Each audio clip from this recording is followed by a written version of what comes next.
자, 낙관론자와 비관론자는 항상 같이 같은 자리에 있게 돼 있죠. 낙관론자는 뭐 똑같은 것을 놓고 보더라도 긍정적으로, 또 비관론자의 입장에서는 마찬가지로 똑같은 것을 보더라도 부정적으로 이렇게 보는 경향이 큽니다. 지금 시장에 대해서 결과적으로 많이 힘겹다 보니까 에, 부정적인 해석 부분들이 굉장히 많이 나와 있어요.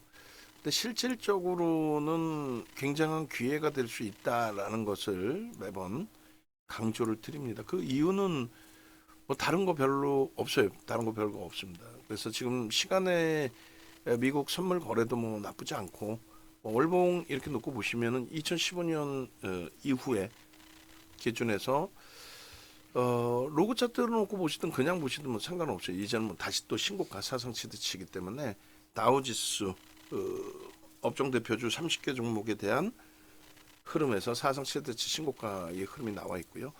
S&P 500 지수 500개 우량 종목에 대한 기준에서도 사상 최대치 신고가가 나와 있습니다. 그죠? 거기에 이제 뭐 나스닥 지수라든가 종가 기준으로 사상 최대치 기준이 돼요. 3.87% 돌리면 뭐 실질적인 사상 최대치, 그러니까 뭐 한 4% 돌리면 되겠죠. 필라델피아 반도체 지수 많이 미끄러진 것 같지만 뭐 변동률 퍼센테이지로 감안했을 때는 그렇게 벅차지 않은 위치. 그래서 지금 이번에 금리 인하의 기준이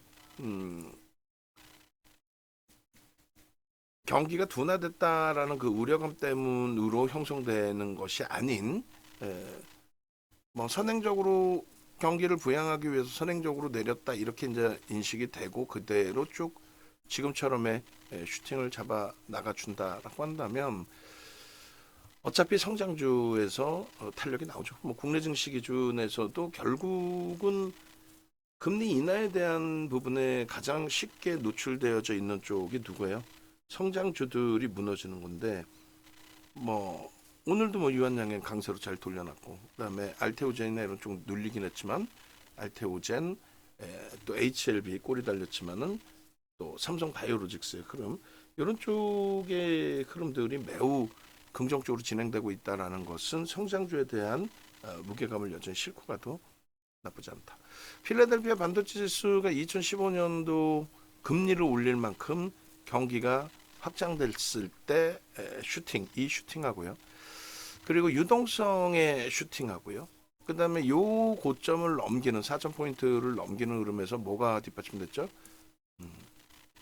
AI 관련된 실적 성장의 국면에서의 흐름으로 그렇게 움직였기 때문에 지금 이 랠리 부분이 무너지기 위해서는 추가적인 금리 인하가 급격히 나오고 일본 쪽에서의 금리 인상 그렇게 되면서 뭐 흔히 얘기하는 와타나베 부인의 자금이 이동한다. 그렇게 해서 엔캐리 트레이드 자금이 축소가 돼서 성장주에 대한 베팅이 줄어들게 되면 그러면 시장의 정점 인식이 잡히겠죠. 지금은 그 흐름이 다행스럽게도 정점 인식이 잡히는 흐름이 아니기 때문에 그럼 여전히 성장주 쪽을 놓고 오는 게 옳다. 그러니까 종목 기준에서는 마찬가지예요. 뭐 시가총액 1위 애플 쪽의 기준도 그렇고 그리고 2위 MS 마이크로소프트사도 그렇고 3위 애플 그러니까 뭐 애플 같은 죄송합니다. 엔비디아 3위. 그러니까 엔비디아 같은 경우는 좀 벅차게 보일 수 있는데 여기도 똑같이 로그 차트로 놓고 보시게 되면은 여기서부터 여기까지의 2015년 이후에 금리를 올릴 만큼의 경기 성장에 따른 랠리 이 기준은 일단 어찌됐든 그 엔비디아 입장에서는 CPU 판매 부분이었죠. 그래서 비트코인 관련된 뭐 이슈 내용 그리고 저고점을 넘기는 흐름에서는 유동성 랠리 그죠? 그 2020년 미국 대선 이후에 2조 달러를 추가적으로 뿌리면서 금리 인상 시기에 금리 인상을 안 했고 그 조정받은 거는 이제 그 프리미엄이 나간 거죠. 21년도에 2조 달러 뿌린 그 유동성 부분에 있어서의 흐름은 이때 다 깨져 내려온 거고 그 다음에 이 고점을 이제 다시 넘기는데 테슬라는 70% 밀렸다가 여기에 지금 놓여져 있고 엔비디아는 68% 밀린 다음에 지수와 마찬가지로 지수의 흐름처럼 이런 슈팅 범위가 나와 있는 거예요. 근데 정확히 보시면 여기서부터 여기까지의 엔비디아의 흐름. 그러니까 1조 달러를 넘긴 게 22년 1월 5월입니다. 여기서 1조 달러를 넘긴 거고 그때 11센트의 주당 순이익이 지금은 68센트입니다. 그렇기 때문에 지금의 슈팅 범위가 문제가 되려면 어떤 걸로 문제가 된다 그랬어요? 금리 인하에 대해서 경기 둔화로 받아들여야 되는데 그렇지 않고 시장의 강세가 연출돼 있어요. 그러면 성장주죠. 거기에 실적이 뒷받침돼 있는 성장주. 결론은 이들에 맞춰서 움직일 수밖에 없다. 국내 증시의 흐름이 너무 답답하고 짜증스럽지만 왜 못 가요 하면은 별거 없어요. 글로벌 시장에서 못 가는 이유는 딱 하나죠. 우리나라 자체적인 흐름의 정정불안, 정치적인 또 정책적인 불확실성의 흐름, 그러한 흐름은 과거 뭐 최근 내 기준에서 수년 전에 이제 아베 전 총리, 사망한 아베 전 총리의 불확실성, 그 당시에 이제 뭐 저격당하고 사망하고 이런 내용이 아닌 그 이전에 집권을 하느냐 못하느냐 그런 랠리에서 이제 일본 정치적인 정책적인 불확실성이 있었고 거기에서 주춤거리다가 결국은 이제 아베가 집권을 하게 되죠. 그렇게 되면서 슈팅이 굉장히 가파르게 연출이 된 부분이 있습니다. 그러니까 그런 부분의 흐름들의 이제 그 불확실성 해소 부분하고 여러 가지 이제 뭐 기준이 잡힐 수 있죠. 또 프랑스 까크 같은 경우 이번에 극우 쪽에 그 정권이 넘어갈 수도 있다 이런 우려감이 있었는데 그런 내용들 다 뭐 돌려놓고 흐름이 됩니다. 그래서 글로벌 증시 비교 차트가 이제 9월 10일인데 내일은 요거 최근 걸로 이제 바꿔서 우리 가지고 나가야 돼요. 그래서 국내 증시가 뭐 힘들다 버겁다 어쩌고저쩌고 얘기하는데 증시 부양책을 내놓을 만큼의 흐름은 절대 아니잖아요. 그죠? 상승이란 말이에요. 근데 이게 이격이 발생돼서 짜증나는 거죠. 그러니까 글로벌 증시는 전부 이제 신고가의 기준인 거고. 그래서 요 이격을 줄이는 부분이 과거에 이제 2019년도에 한번 이격이 이렇게 발생돼 있었는데 요 이제 코로나19 이후에 돌리면서 다 줄여놨거든요. 그게 정확히 새로운 정부 들어오면서 새로운 정부가 잘한다 못한다를 떠나서 우리는 이제 지정학적 리스크까지 가지고 있는 국가인데 거기에 이제 정치적인 또 정책적인 불확실성이 겹치면서 글로벌 시장 대비해서 못 움직였다. 이 부분이 이제 해소되려면은 그 불확실성이 좀 해소돼줘야 되는데 뭐 지금으로서는 참 애매한 결론은 삼성전자, 하이닉스, 현대차, 기아 요 네 개 종목 실적이 뒷받침돼 있는 이 네 개 종목에서의 흐름이 제대로 나와줘야 된다라는 거예요. 방송에서 이제 계속 말씀드린 것처럼 이 실적이 뒷받침된 미국 쪽도 지수 밀리면 뭐 실적이 없이 거품인 것처럼 얘기하는데 보시는 것처럼 실적이 뒷받침된 그러한 랠리의 기준이기 때문에 그 랠리의 기준의 요 흐름들이 결국은 이제 그 우리나라 기준에서는 저평가까지 형성이 돼 있어요. 미국은 사실 그 IT 쪽이 저평가는 아니잖아요. 그러니까 우리나라는 보시면은 뭐 삼성전자, 하이닉스, 삼성전자가 PER이 10배 미만으로 내려왔다는 게 말이 됩니까? PBR이 1.2배. 마찬가지로 하이닉스가 5배 미만의 PER, 마찬가지로 현대차가 5배 미만의 PER. 말도 안 되죠. 그래서 지금 잠시 그들이 쉬어가는 그 국면 속에서 뭐 삼성바이오로직스의 슈팅이라든가 또 LG엔솔의 상대적인 이제 강세 이런 부분 때문에 객관적인 시각 자체를 놓치시는 경우가 있을 수 있는데 이들이 주가가 오르니까 대박이에요라고 표현을 하지만 결론은 실적에 뒷받침되지 않아요. 그러니까 LG엔솔이 하이닉스에게 시가총액이 당연히 역전됐던 것처럼 지금 거의 또 차이가 없는데 그냥 시각적으로 보세요. 그냥 영업이익 24배짜리의 종목의 시가총액 차이가 이렇게 돼 있다? 말 같지도 않죠. 현대차 마찬가지고. 그래서 요 흐름들이 이제 정상화되면 됩니다.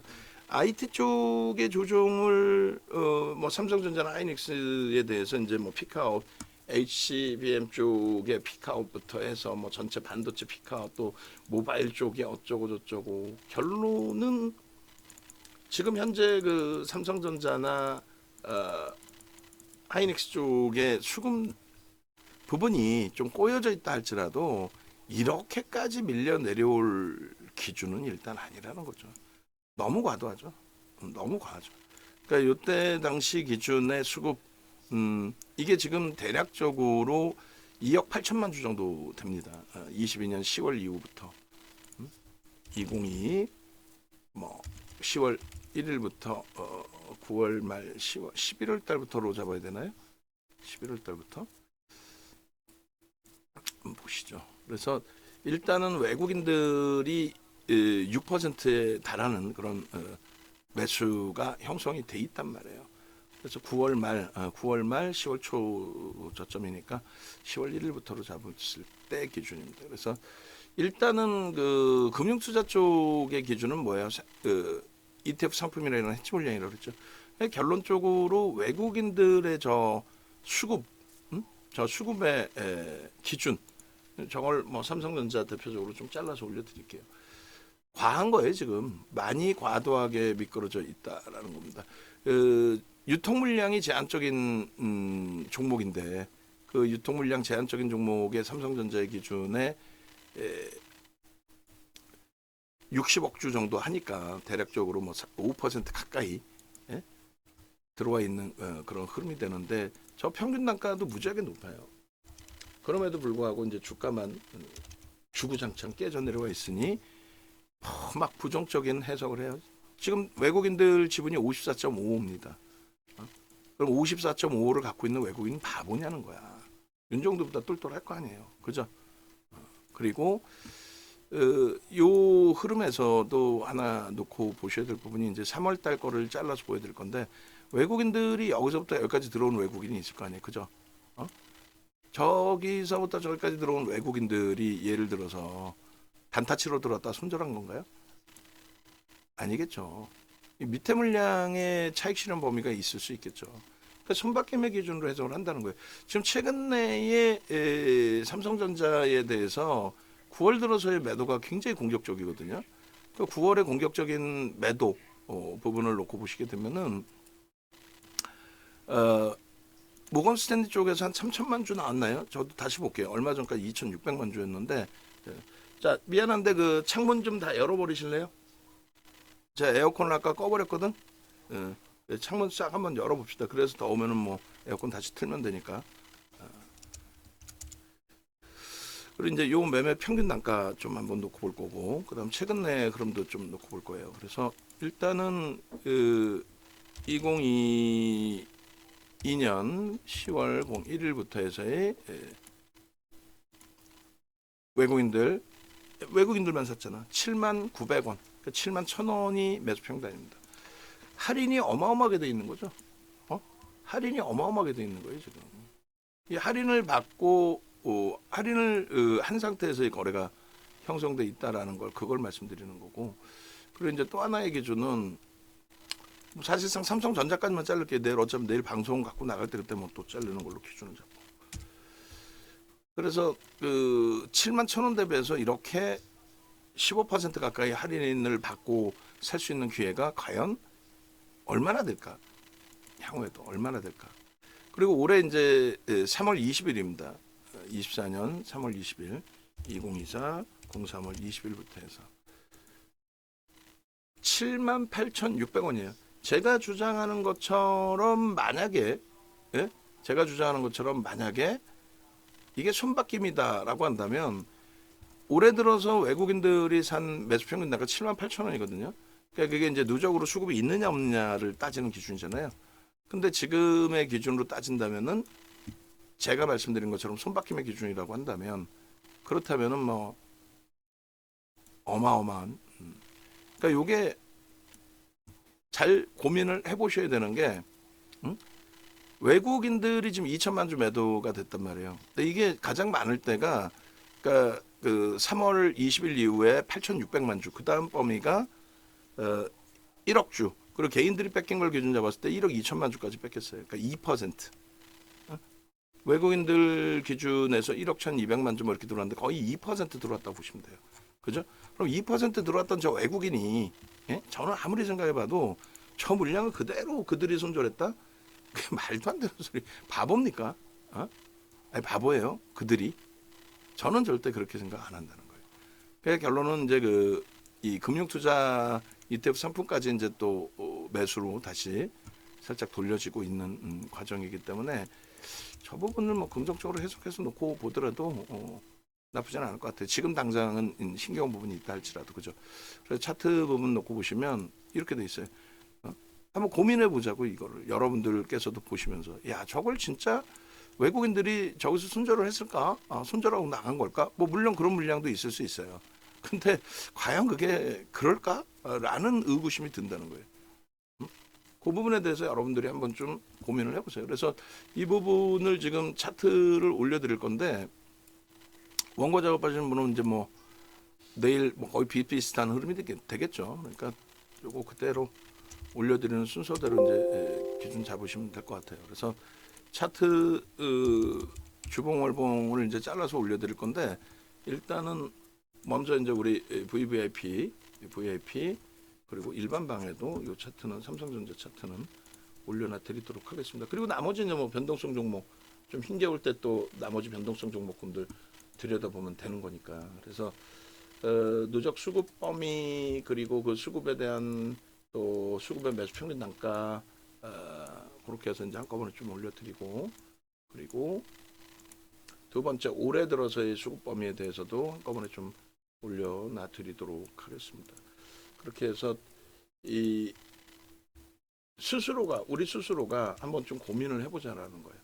우리 스스로가 과연 시장에서 얘기하는 것처럼 업황이 안 좋고 개판이고 그래서 그들이 이제 진짜 뭐 빠져나가는 기준이 설정이 된 건지 누가 팔았는지 뭐 골드만삭스가 JP모건이 부정적인 의견서 내고 이제 모건 스탠리에서 다 패고 나갔다 뭐 이런 이제 뭐 해석 범위도 이제 가져가고 하는데 결론은 그들이 때렸든 안 때렸든 그게 중요한 게 아니잖아요. 그냥 외국인들의 뭐 1,600만 주 여기서부터의 매도가 있긴 합니다만 8월 23일부터로 한번 놓고 볼게요. 어떤 걸 놓고 볼 거냐면은 주식 기준에서 거래원 정보 기준에 8월 23일 이후에 지금까지 누가 가장 많은 매도를 했는지 그렇게 하고 지금 뭐 순매수 기준에서는 뭐 삼성이나 국내 창구 위주로 다 보이시네요. 외국계에서 이제 뭐 아무래도 어떤 이유에 이제 부정적인 기준인지 모르겠습니다만 뭐 골드만삭스네요. JP모건도 아니고 모건 스탠리도 아니고 뭐 모건 스탠리가 어쩌고저쩌고 얘기가 많았는데 그죠? 골드만삭스가 아니었죠. 모건 스탠리 쪽으로 저는 기억을 하는데 어찌 됐든 모건 스탠리가 됐든 골드만삭스가 됐든 누가 됐든 간에 외국계에서의 그 매도가 굉장히 강력하게 나왔습니다. 100만 주 단위 이상. 근데 평상시에 저 정도 물량이면 뭐 100만 주면 그 무슨 의미가 있어요, 그게. 1000만 주도 그렇게 의미를 크게 보여하기는 어려운데, 근데 뭐 특정 창구들의 매도 부분이니까 뭐 저 부분에 대해서는 여러 가지 해석을 할 수 있죠. 근데 그 부분을 뭐 환율 때문이다, 뭐 금리 때문이다, 뭐 때문이다. 그러면 골드만삭스 이후에는 다 바보들이야? 쟤만 똑똑해서 저기서 팔고 나머지는 다 안 팔고 못 팔고 그러는 거예요? 그건 아니잖아. 그래서 특정 창구의 매도 부분의 그림은 어떻게 된다 그랬어요? HD 현대일렉에서 한번 보여드리면 뭐 매번 그렇지도 않고 바로 연동돼서의 그런 흐름이 연출되는 것도 아닙니다. 그렇지만은 HD 현대일렉 쪽의 흐름 놓고 보시게 되면은 이런 식이에요. 우리가 HD 현대일렉에 대해서 37만 4,500원까지 올라갔을 때 차익 실현 잘했잖아요. 차익 실현 잘했고 그 이제 재편익 기준을 모셔가는 가운데서 23만 원까지 이탈이 됐단 말이에요. 그 23만 원이 이탈되는 그 흐름에서 우리는 뭐라고 말씀을 드렸냐면은 그걸 빼버렸나? 너무 많아가지고 그러면 그 바로 전 원고에서 보여드리면 되죠. 그래서 바닥을 이제 찍을 때의 기준, 바닥을 찍을 때의 기준에 좀 너무 과하게 미끄러졌다. 근데 마지막 자락에서 이제 그 특정 창고의 매도 부분, 그 부분에 대해서 좀 해석을 해드렸어요. 그래서 어디 있니? 요거죠. 그렇게 해서 9월 5일날 기준에 다이와 쪽하고 대신증권, 근데 이제 실질적으로 다이와죠. 11만 주. 뭐 대신도 순매도 7만 주면은 작지는 않습니다. 고물량을 이제 UBS나 모건 스탠리가 받아갔는데 HD 현대일렉이 이때가 이제 거의 뭐 생 저점이 된 거예요. 그렇게 되고 이제 V자형 패턴의 기준이 지나고 나니까 이제 V자형 패턴의 기준이 된 거죠. 그래서 윤정두가 이제 말씀을 드릴 때 요 흐름 기준에 예? 우리가 여기까지 깨져 내려왔잖아요. 여기서 차익 실현하고 수급도 일부 꼬여졌고, 근데 이제 외국인들 위주로 매수하는 기준이었고, 요때 이제 급하게 돌려줬는데 일봉으로 놓고 보시면 이래요. 요자락에, 그러니까 정확히 따지면 요자락이에요. 그 여기서부터인데 사실 여기서 차익 실현을 공격적으로는 못했어요. 그리고 여기서 굉장히 강력한 매도를 했죠. 그간에 가지고 온 물량에 대해서. 그리고 여기서 이제 재편입을 했는데 이런 기준에 윤정도가 건방을 떨고 차익 실현을 못했어요. 건방을 떨고.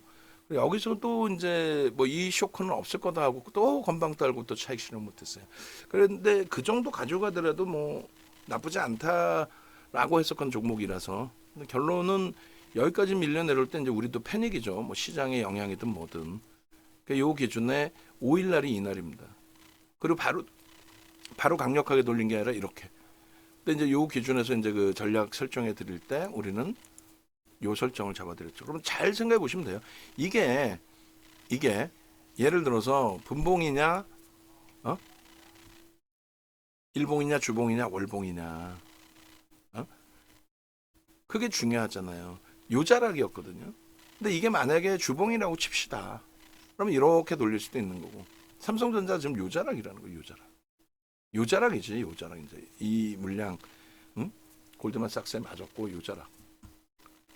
그러면 고자락에 이제 돌려지는 흐름 기준에 놓여져 있는 건데 이런 슈팅 범위가 나올 수 있다는 거예요. 여기서 이제 얘네들도 결국은 이제 수급이 좀 뒷받침됐잖아요. 그러니까 삼성전자 기준에서도 그 수급만 좀 뒷받침되면 크게 뭐 무리수 없다. 그래서 오늘도 여전히 이제 외국인들 매도가 1,000만 주나 쏟아져 나오면서 오늘까지 골드만삭스가 그냥 내리패대기를 치니까 결국은 수급 눌리죠. 반등이 나와줄 자리에서 쟤네들이 저렇게 말 같지도 않게 짜증스럽게 두들겨 패다 보니까 이제 진짜 뭐 짜증나는 그런 흐름이 돼버린 건데 방금 보신 것처럼 말 같지도 않은 내용의 기준이 된다는 거예요. 요 외국인들의 입장에 3월 20일 날 이후에 외국인들의 매수 평균 단가가 얼마라고요? 3월 20일 이후에 외국인 매수 평균 단가가 78,640원입니다. 78,640원. 78,640원. 요 정도가 됩니다. 굉장한 거예요. 근데 고민해 보자고요. 저는 이 부분을 외국인들이 들어왔다가 손절을 하고 나갔다 이거 뭐 엔비디아 납품만 되면 납품이 안 되네 요렇게 해석을 할 거냐에 전혀 그렇지 않다. 손바뀜이다라는 쪽으로 이제 해석을 하는 거고. 평단이 여기라는 거, 평단이. 응? 웃기는 케이스가 된 거죠. 골드만삭스의 매도 그 흐름에. 여기서부터 이제 오늘까지도. 근데 나머지 물량을 이제 쥐고 있는 쪽이 바보냐 이거. 그리고 골드만삭스가 예를 들어서 골드만삭스가 매도한 거예요? 골드만삭스의 창구를 통해서 매매를 하는 어디선가에서 뭐 차익 실현의 기준으로 매도를 했다라고도 해석할 수 있어요. 아니 걔네들은 뭐 맨 꼭대기에서 다 샀나? 아니잖아. 지금 골드만삭스가 여기서 산 거 지금 손절한 거예요? 아니잖아요. 그죠? 다시금 한번 볼까요? 이게 모르겠어요. 그대로 다 나왔으려나? 다시 한번 봅시다. 그러면 8월 23일 이전에는 어땠는지 3월 20일부터 뭐 골드만삭스가 매수했다가 나갔을 수도 있어. 그러면은 뭐 윤정도는 할 말이 없어지는 거지 거의. 그래도 나머지 물량 때문에 부정적인 해석을 갖고 가진 않는다라는 해석을 잡아드리는 거예요. 지금 뭐 골드만삭스 매수가 없었네. 3월 20일 이후에 골드만삭스 매수 있는 거 있어요? 없죠. JP모건 쪽에 매수가 있긴 있었어. JP모건 쪽에. 근데 뭐 JP모건도 저 때만 딱 사고 옛날 물량은 없었던 창구인가 그러진 않잖아요. 이것만 해도 기준이 되겠네. 메릴린치가 1,300만 주 사고 1,600만 주를 팔았는데 그러면 메릴린치가 삼성전자 갖고 있는 물량 다 판 건가? 꼭 요때 들어온 물량이라고 딱 집어서 볼 수 있으려나? 그렇진 않죠. UBS 같은 경우에 뭐 더 팔았잖아, 그죠? 그러면 예를 들면은 뭐 모건 스탠리도 더 팔았고 JP 모건 같은 경우 어디 있어요? JP 모건은 바보야? 그러면 지금 골드만삭스는 미국에서 2위란 말이에요. IB. 미국의 IB 1위는 누구예요? 모건 스탠리지. 그리고 2위 골드만삭스, 3위가 누구예요? 뱅크 오브 아메리카로 피인수된 메릴린치란 말이에요. 응? 그리고 4위, 5위는 모르겠어. 기존의 4위가 이제 리먼 브라더스였고 5위가 누구? 베어스턴스였는데 2008년 초에 베어스턴스가 먼저 파산을 한 거죠. 망한 거죠. 자, 그러면은 뭐 이렇게 비교하면 되죠. 뭐. 그래서 결론은 뭐 내일 방송 나가면 또 악쓸 거 하나 생겼네. 그리고 오늘 그 시스템 이제 뭐 유튜브도 좀 기준 잡아드리려고 하고 있고 뭐 여러 가지. 그래서 시스템 부분을 오늘 만지러 온다 그랬잖아요. 어? 결론적으로 3월 20일부터 1억 2천만 주 살 당시에 여기에는 골드만삭스가 없었네. 어? 그러면 제가 말씀드린 것처럼 저거를 손절을 하고 나갔다라고 보기는 어렵잖아. 어? 골드만삭스가 3,600만 주니까, 응? 그죠? 근데 결론적으로 막연하게 뭐 물량이 저렇게 나왔으니까 한 명이서 매매하는 것처럼, 아이고 뭐 들어왔다가 손절치고 나가가지고 그냥 박살났구나 이런 해석보다는 손바뀜의 기준에 차익 실현의 욕구에 뭐 여러 가지 이유가 있겠죠. 이제 뭐 미국 금리 인하 부분에 대해서도 뭐 해석이 있을 수 있고 뭐 캐리 트레이드 자금에 대한 해석이 있을 수도 있고 모바일 쪽에 부정적인 실적을 우려해서 3분기 실적이 악화된다고 해서 그럼 또 얘기하지만은 골드만삭스만 똘똘하고 나머지는 바보냐 이거예요. 골드만삭스 뭐 없네. 골드만삭스 어딨어? 그 3월 20일부터 해서의 수급 범위는 골드만삭스가 매수가 있었나요? 없네. 그때도 380만 줘야 돼. 얘는 뭐 부정론자는 뭐 계속 부정론자를 했잖아요. 계속 팔았는데 뭐. 그래서 JP모건 쪽하고 모건 스탠리가 지금 가장 많이 갖고 있는 상황입니다. 그게 이제 뭐 유지가 돼 있고 그러면 지금까지로 누적으로 놓고 보시면은 23일까지 최종적으로 이제 국내 창고에서 많이 사긴 했지만 외국계에서도 뭐 BNP 파리바까지 해서 상당 부분의 누적 순매수가 있습니다. 그러니까 시각이 무조건적으로 주가 빠졌다고 해서 무조건적으로 부정적인 그 기준으로 해석되지는 않는다. 그 말씀 드리는 거예요. 그거 염두에 두시고 그렇게 해서 이제 일단은 이렇게 나머지 이제 뭐 하이닉스나 이런 부분들도 추가적으로 이제 또 설정을 해서 내일 방송에서 또 말씀을 드릴게요. 내일 또 방송도 또 가지고 나갈 거고 하기 때문에. 그러니까 뭐 한실은 저도 이제 지금 미처 그 생각을 안 하고 있다가 오늘 다시 보여드리면서 어찌 보면 한실음을 또 더 놓으실 수 있는. 우리는 IT 위주로 들여다보고 있잖아요. IT가 못 돌리는데 시장이 뭐 바이오 쪽에 의해서 움직인다. 아예 그렇지 않아요. 겪어보셨죠? 8월 6일, 뭐 8월 5일, 6일, 9월 뭐 초순 이때 주구장창 두들겨 맞고 무너져 내린 기준에 잘 생각해 보세요. 어떤 기준이 있어요? 시장이 무너지면 전체 종목이 다 무너진다. 그러니까 시장의 지수가 견인돼야 되는데 그 지수가 견인되기 위해서는 시가총액 비중 30%였어요. 삼성전자, 하이닉스 합쳐서. 삼성전자가 23%, 하이닉스가 7%.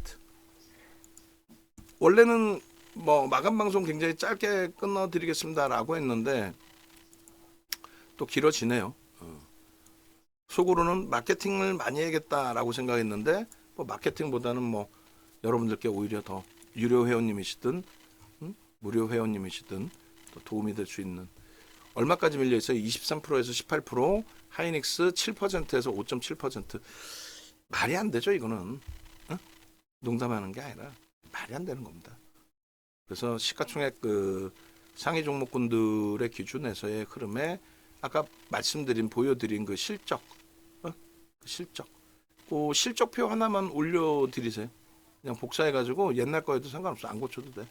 그 실적표 하나만 다시 올려드리고 그리고 요거 제가 유가증권 시장하고 코스닥 시장 쪽에 시가총액 상위 잘라서 또 올려드릴게요.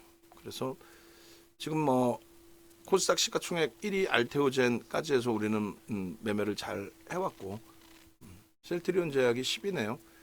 쟤는 뭐 2위까지도 올라왔던 그런 업체였고 자 이렇게 10위 그래서 저 시가총액 규모에 맞는 펀더멘탈을 갖고 있는지 그거만 좀 한 번씩 고민해 보시면 돼요. 그래서 결국은 이제 돌려질 때 누가 내 계좌를 빨간불로 만들어 주느냐, 수익을 극대화해 주냐, 요 기준이잖아요. 그래서 이렇게 그렇게 해서 일단은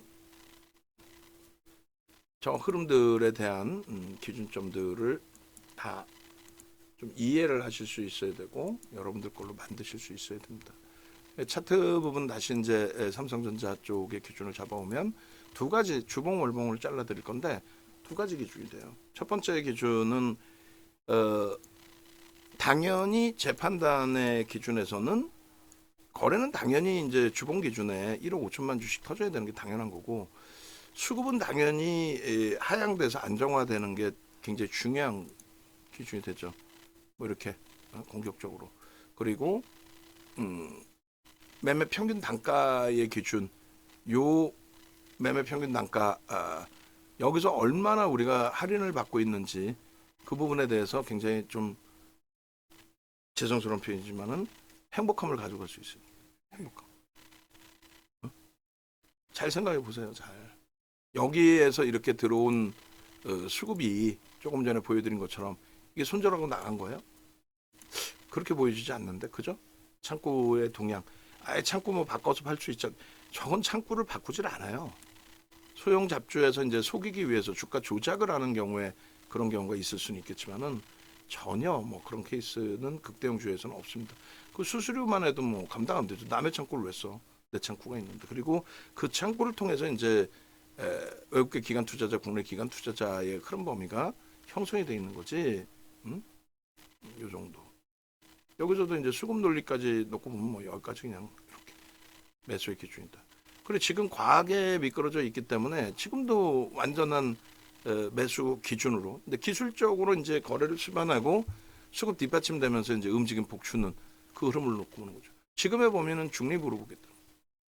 지금의 범위는 이렇게 중립, 초록 색깔로 중립이다. 이게 말이 안 되지 않냐? 중립이다. 물론 뭐 기술적으로 좀 더 잘 대처해 드렸어야 되는 게 당연히 옳은데 그렇지 못하고 이제 지금 이렇게 놓여져 있을 때 글로벌 시장 어느 나라를 한번 들여다 봐보세요. 이러한 바보 같은 흐름이 나와 있는 쪽이 있는지. 우리가 아무리 지정학적 리스크를 가지고 있고 그것에 대한 할인 요인을 갖고 있다 해도 삼성전자의 PER이 10배 미만의 그것도 실적철에 실적 형성돼 있는 기준점에서 불가능한 내용이잖아요. 그래 안 그래요? 그래서 제가 볼 땐 그래요. 그래서 뭐 멀리서 찾지 말고 오늘 장중에도 말씀드린 것처럼 삼성전자를 팔아서 하이닉스를 산다 아닙니다.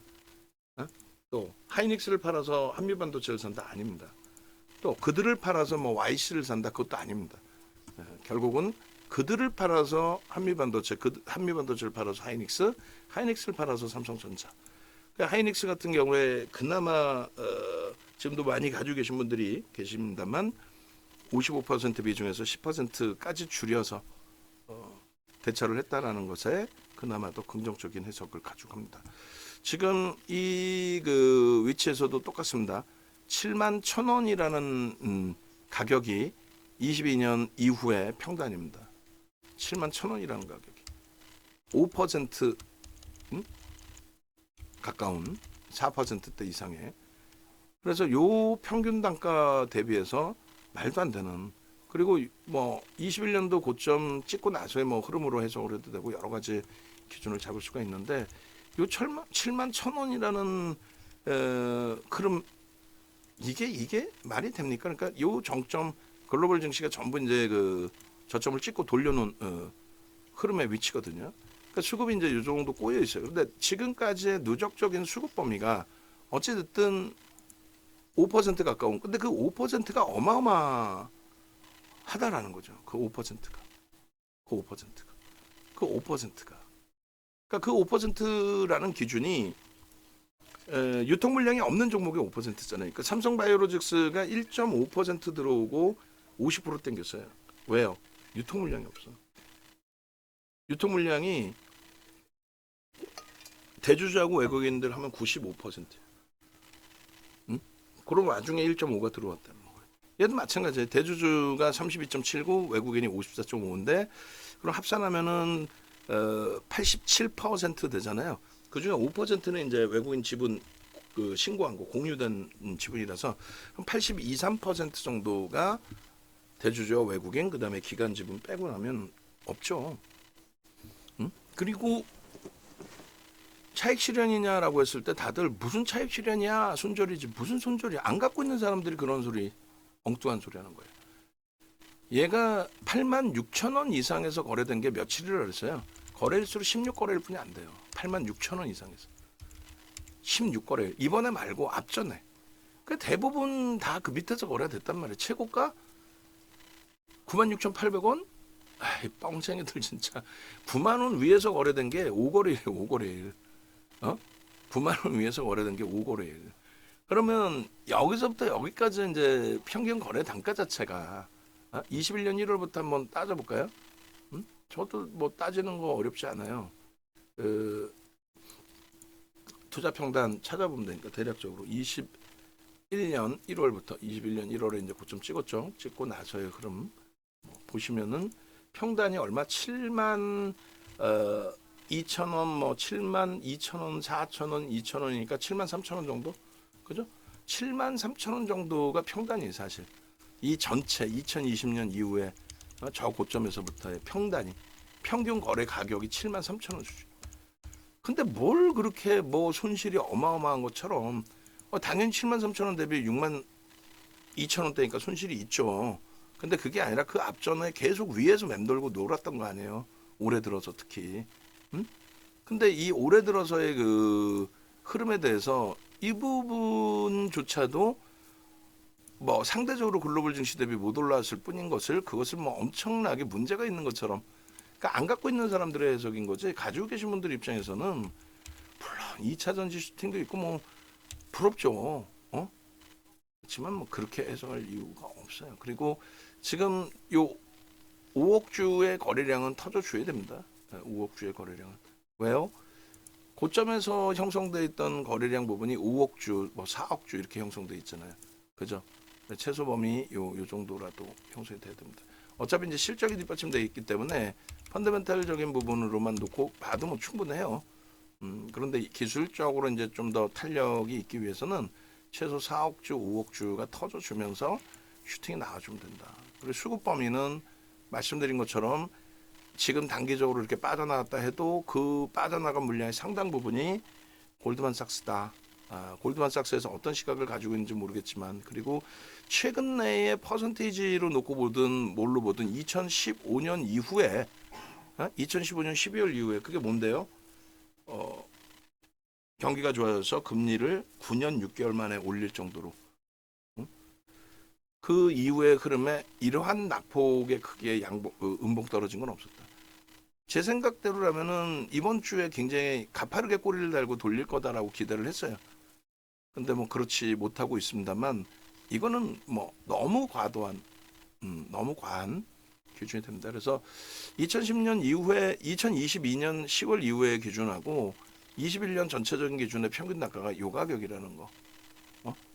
그 단가 대비해서도 또 수급 5% 이상의 수급 대비해서도 너무 과하게 있기 때문에 돌려질 때 가벼움은 뭐 그 이상의 가벼움이 될 수 있어요. 매물이 있다. 아니 골드만삭스 그 3,600만 주든 뭐 어찌됐든 그 물량이 지금 글로벌 시장이 시장이 악화가 돼서 펀드런 사태가 발생이 돼서 그렇게 해서 패고 나가는 상황인가요?